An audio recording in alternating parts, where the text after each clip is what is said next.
going to do about 3/4 of a cup of sugar.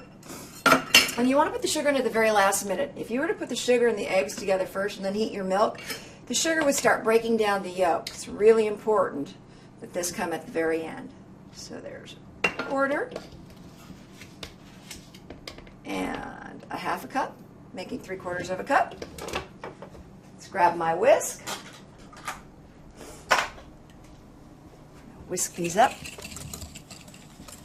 just till it's nice and incorporated.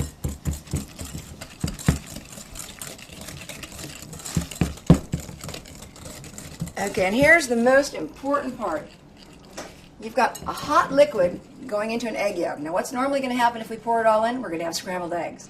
So we're slowly going to pour a tiny bit into this egg mixture to temper it so that we don't get that scramble. And we'll drizzle a little more. So our temperature now is coming up and our eggs are accepting the liquid a little more readily. And then just in a nice steady stream, I'm pouring this into those egg yolks.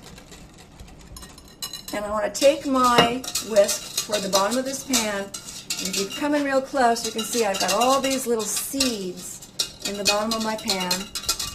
I want to get those little seeds into my mixture because that was all that wonderful vanilla flavor.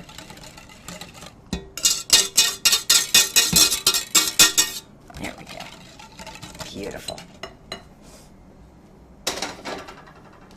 And that's going to get poured right onto our bread mixture.